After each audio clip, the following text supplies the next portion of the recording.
সম্মানিত দর্শক শ্রোতা, আসসালামু আলাইকুম। আজকে হঠাৎ করে গুরুত্বপূর্ণ একটা বিষয় নিয়ে আপনাদের সাথে সংক্ষেপে শেয়ার করছি। সেই বুলডোজার দিয়ে সেনানিবাস ভেঙে চুরে গুরমার করে দিবে ব্যারিস্টার ফুয়াদ, এবি পার্টি সাধারণ সম্পাদক। তিনি রাত্র গভীর রাতে গ্রেপ্তার হয়েছেন।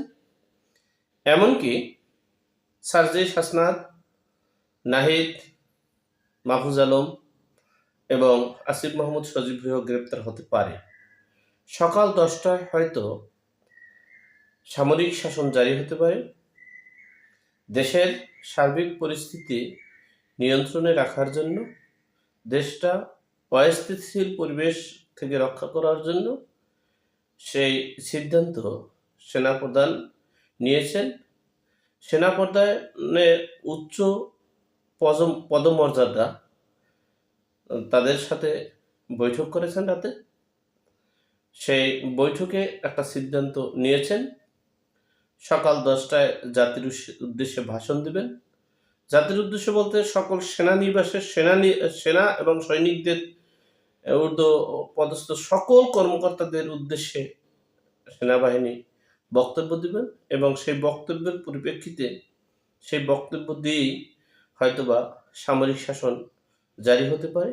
আর সামরিক শাসন জারি করে দেশের সকল অপরাধীকে গ্রেপ্তার করে দেশকে একটা স্থিতিশীল পরিবেশে আনার চেষ্টা করছে। আমরা তাদেরকে সাধুবাদ জানাই। এই প্রত্যাশা করছি বিগত 7টা মাস। যাই হোক, আল্লাহর অশেষ মেহেরবানি হলে, আল্লাহর অশেষ দয়া হলে, আল্লাহ যদি তাদেরকে বিবেক সঠিক দিকে ধাবিত করে, তাহলে অবশ্যই আমরা ভালো কিছু পেতে যাচ্ছি আগামীকালকে 24শে মার্চ সকাল 10টার পর। যাই হোক, সেই ফুয়াদ সাহেবকে গ্রেপ্তার করেছে। গ্রেপ্তার করা উচিত ছিল সবার আগে হাসনাত সার্জিসকে। যাই হোক, এখন সর্বোপরি কথা হচ্ছে দেশে একটা নৈরাজ্য সৃষ্টি, দেশে একটা বিশৃঙ্খলার সৃষ্টি আমরা চাই না। আমরা চেয়েছিলাম এই আওয়ামী লীগের অপরাধীকে বিচার করে দেশে একটা আসল সকল অপরাধীকে বিচার করে একটা অবাধ, সুষ্ঠু, গ্রহণযোগ্য নির্বাচন। কিন্তু না, তারা সশস্ত্র বিপ্লব করবে, তারা সেনানিবাস ভেঙে চুরমার করে দিবে, তারা সেনাবাহিনীকে উড়িয়ে দিবে, তারা ইচ্ছা করলে সেনাবাহিনীদের সাথে যুদ্ধ করেও তারা টিকে থাকতে পারবে। এইভাবে তারা মন্তব্য করতেছে এবং দেশে একটা বিশৃঙ্খলা সৃষ্টি করতেছে।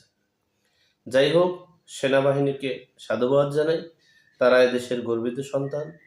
হয়তোবা মানুষ ভুলের ঊর্ধ্বে নয়, ভুল সকলে করে, আবার সেই ভুলকে সংশোধন করে সঠিক পথে আসবে।